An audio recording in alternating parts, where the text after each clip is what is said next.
Okay.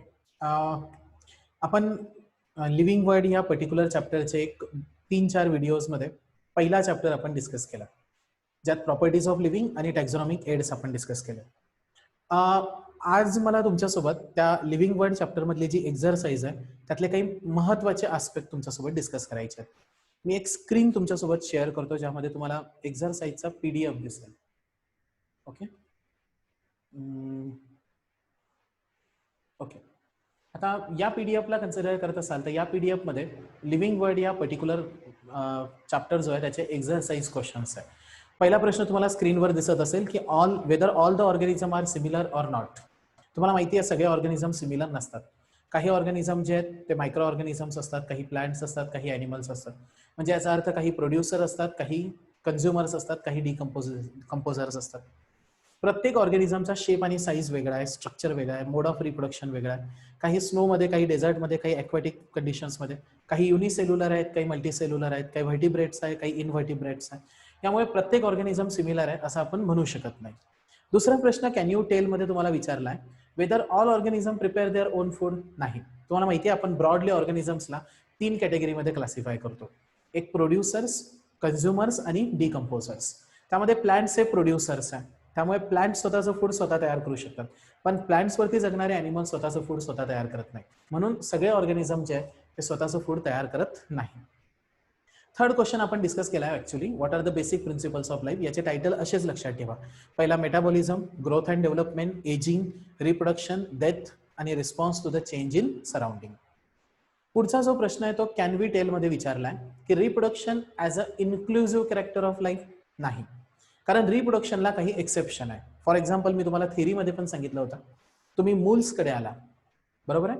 Moles हा donkey आणि horse यांच्या क्रॉसिंग मधून आलाय. तो सेक्शुअली स्टराईल असतो, याचा अर्थ तो रिप्रोडक्शन करत नाही. मूल्स नंतर कन्सिडर करत असाल तर दुसरे काही स्टराईल ह्युमन कपल्स आहे जे रिप्रोडक्शन करत नाही. आणि तिसरा कन्सिडर करत असाल तर हनी बीज मध्ये वर्कर बी असते जी रिप्रोडक्शन करत नाही. मग हे लिव्हिंग आहे पण रिप्रोडक्शन करत नाही, म्हणून एक्सेप्शनमुळे रिप्रोडक्शन ही इन्क्लुझिव्ह प्रॉपर्टी नाही. पुढे, which feature can be consider as inclusive characteristics of life. मग इन्क्लुझिव्ह कॅरेक्टरिस्टिक्स मध्ये पहिली मेटाबॉलिझम, बरोबर आहे. दुसरी कॉन्शियसनेस, ज्याला एक्सेप्शन नाही आहे. आणि तिसरी सेल ऑर्गनायझेशन आणि इंटरॅक्शन. या 4 प्रॉपर्टीज आहे ज्या inclusive feature of the life consider केल्या जातात. पुढे तुम्हाला विचारलाय की what is the difference between living and non living. Living मध्ये जी ग्रोथ असते ती इंटरनल असते, नॉन लिव्हिंग मध्ये ग्रोथ एक्सटर्नल असते. लिव्हिंग सिस्टीम रिप्रोड्यूस करतात, नॉन लिव्हिंग रिप्रोड्यूस करत नाही. लिव्हिंग सिस्टीम मध्ये मेटाबॉलिक रिएक्शन्स होतात, नॉन लिव्हिंग मध्ये मेटाबॉलिक रिएक्शन्स होत नाही, बरोबर आहे. म्युटेशन्स लिव्हिंग मध्ये दिसतात, नॉन लिव्हिंग मध्ये कधी म्युटेशन किंवा इरिटेबिलिटी, कॉन्शियसनेस दिसत नाही. आणि लिव्हिंग ऑर्गॅनिझम इव्हेंच्युअली आपली प्रोसेसमध्ये डाय होतात, एजिंग दाखवतात. नॉन लिव्हिंग सबस्टन्स मात्र कधी एजिंग किंवा डेथ दाखवत नाही. हा प्रश्न झाल्यानंतर कॅन यू थिंक मध्ये तुम्हाला प्रश्न विचारलाय, can metabolic reaction demonstrated in test tube. Yes, metabolic reaction ज्या टेस्ट ट्यूब मध्ये आपण करतो त्या लिव्हिंग असतात का नॉन लिव्हिंग असतात. मी मागे पण तुम्हाला सांगताना सांगितलं होतं की एखादी टेस्ट ट्यूब मध्ये आपण आपल्या बॉडीमध्ये होणारी रिएक्शन करत असेल तर ती रिएक्शन करताना जो सबस्टन्स आपण वापरतोय तो लिव्हिंग पण नाही आणि नॉन लिव्हिंग पण नाही. पण ती जी रिएक्शन तुम्ही करताय ती माझ्या बॉडीमध्ये होते, त्याचा अर्थ ती लिव्हिंग रिएक्शन आहे. हे कन्क्लुजन लक्षात ठेवा. The metabolic reaction carried out in vitro are neither living nor non living but they are living reactions.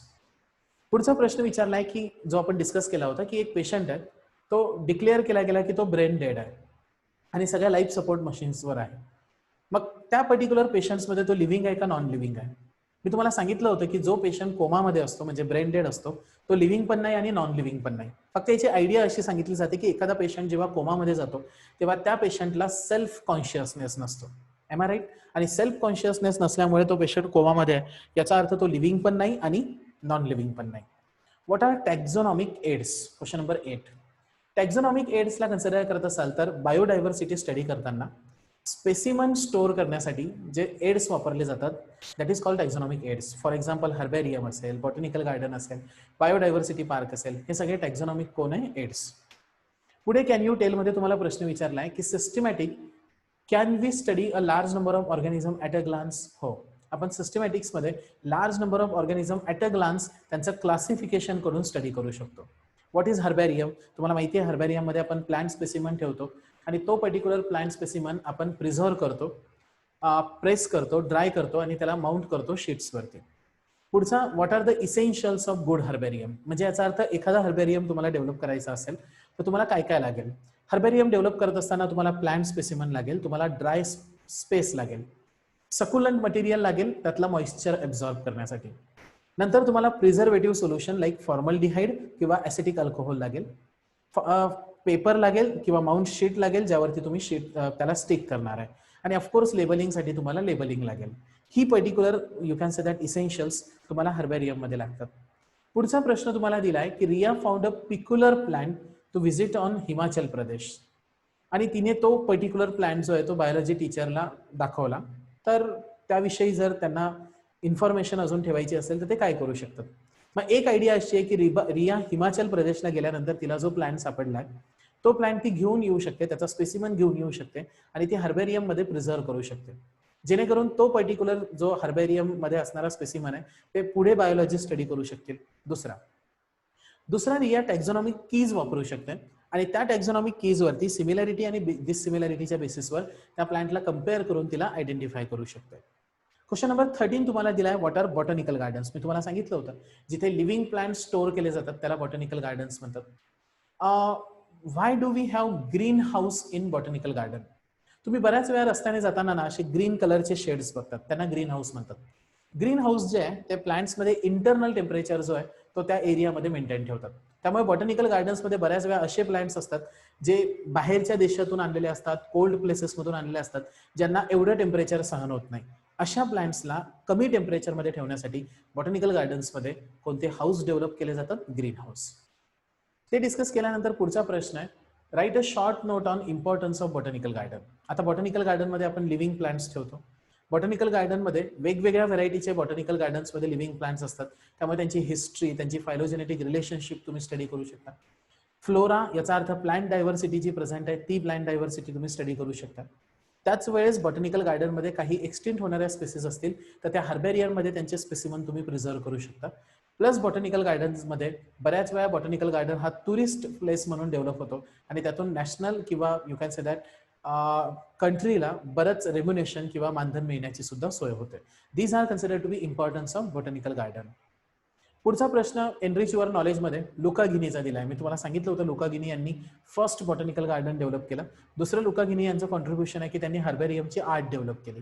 सर्वात मोठा जो पर्टिक्युलर बॉटनिकल गार्डन आहे तो क्यू इंग्लंड इथे आहे, ज्याच्यामध्ये 7 मिलियन हर्बेरियम प्रेझेंट आहे. पुढचा प्रश्न आहे, define biodiversity, degree of variation of life forms in a ecosystem that is called biodiversity. Conservation या शब्दाचा अर्थ काय. मी तुम्हाला सांगितलं होतं की पॉप्युलेशन एक्सप्लोजन आणि एक्सप्लॉयटेशन ऑफ नॅचरल रिसोर्सेस यामुळे केस अशी होते की बऱ्याच प्रमाणात बायोडायव्हर्सिटी लॉस होते. मग ती लॉस होणारी बायोडायव्हर्सिटी, तो लॉस एकतर स्लो करणे, तो स्टॉप करणे किंवा तो इव्हन रिव्हर्स करणे, या स्ट्रॅटर्जीजला आपण कन्झर्वेशन म्हणतो. Why does loss of biodiversity matters.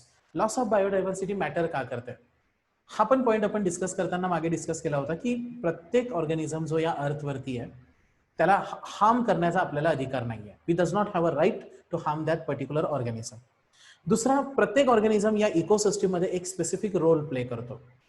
तो जर ऑर्गॅनिझम त्या इकोसिस्टम मधून निघून जात असेल तर ओव्हरऑल इफेक्ट पूर्ण इकोसिस्टम वरती होतो, म्हणून हे आपण अवॉइड केलं पाहिजे. पुढचा आहे, write a short note on human being in biodiversity conservation. Human बिंगने बायोडायव्हर्सिटी कन्झर्वेशनसाठी काय केलं पाहिजे, तर आपण सर्टन लॉज अप्लाय केले पाहिजे जेणेकरून बायोडायव्हर्सिटी लॉस होणार नाही. आपण प्रत्येक स्पेसीज ज्या कमी नंबरमध्ये त्यांना क्लासिफाय करून त्यांना प्रिझर्व्ह केलं पाहिजे. ओव्हर एक्सप्लॉयटेशन ऑफ रिसोर्सेस जो आहे तो पण अवॉइड केला पाहिजे. नंतर जनरली तोच प्रश्न आहे, पुढे गेला तर काही ऍक्ट्स पर्टिक्युलरली दिलेत, हे तुम्हाला एक्झरसाइजमध्ये ही शीट्स पाठवल्यानंतर त्यातून ते रीड करा. पुढचा प्रश्न जो आहे तो की अंदमान ऑथॉरिटीजमध्ये शेल्स कलेक्ट करायला परमिशन दिली जात नाही. याचं कारण हे आहे की अंदमानमध्ये जे शेल्स असतात त्या शेल्सचा इकोसिस्टममध्ये एक रोल आहे. जर तिथून आपण शेल्स कलेक्ट करून आणत असू तर ते शेल्स जे आहे त्यांचा नंबर कमी होतो आणि त्याचा ओव्हरऑल इफेक्ट त्या अंदमानच्या इकोसिस्टमवरती बघायला मिळतो. आणि म्हणून आता अंदमान ऑथॉरिटीजने तिथून शेल कलेक्ट करायला परवानगी देणं बंद केलं आहे. बऱ्याच प्रमाणात हे जे शेल्स आहेत ते shells you can say that काही पर्टिक्युलर क्रिमिनल रिस्पॉन्सिबिलिटीसाठी पण वापरले गेलेत, म्हणून त्याची जी पर्टिक्युलर जी सेलिंग आहे किंवा ते कलेक्ट करणं आहे ते आता अंदमान ऑथॉरिटी अलो करत नाही. पुढे इंटरनेट माय फ्रेंड मध्ये तुम्हाला इन्फॉर्मेशन कलेक्ट करायला सांगितली आहे. ती इन्फॉर्मेशन मी या शीटमध्ये दिली आहे. Professor Almeida, professor V N Naik आणि त्यानंतर ए व्ही साठे या तिघांची इन्फॉर्मेशन आहे जस्ट फॉर इन्फॉर्मेशन. आणि डॉक्टर पी जी पटवर्धन यांना वाचून काढा. पुढे म्युझियम हा पर्टिक्युलर पॉईंट दिलाय. आपल्याला माहिती आहे म्युझियममध्ये आपण प्लांट स्पेसिमन ट्रान्सपरंट जारमध्ये आणि 10 to 40% फॉर्मलडिहाइड सोल्युशन्समध्ये ठेवतो. लार्जर ॲनिमल बर्ड्स मॅमल्स असतील तर ते स्टफ करून ठेवतो. आणि काही प्लांट स्पेसिमन आपण ड्राईड फॉर्ममध्ये शेल्स स्केलेटन सुद्धा ठेवतो. आणि इन्सेक्ट जे आहे ते आपण म्युझियममध्ये प्रिझर्व करतो इन इन्सेक्ट बॉक्स. पुढचा प्रश्न विचारलाय की व्हॉट इज टॅक्सिडर्मी. मी तुम्हाला शिकवताना पण सांगितलं होतं की जेव्हा आपण म्युझियमकडे येतो तेव्हा म्युझियममध्ये आपण जे बर्ड्स आणि मॅमल्स ठेवतो ते स्टफ फॉर्ममध्ये म्हणजे वाळवून ठेवतो, त्या सायन्सला टॅक्सिडर्मी म्हणतात. नंतर झूलॉजिकल पार्क्स आहेत, ती काही नाही. पुढे दिलाय की Jijamata Udyan, a famous zoo in Mumbai, acclimatize the humble penguin. Should penguin acclimated when kept in a place far away from their habitat? एक गोष्ट आहे की पेंग्विनचा जो हॅबिटॅट असतो तो कोल्ड वॉटरमध्ये किंवा कोल्ड एन्व्हायरमेंटमध्ये आहे.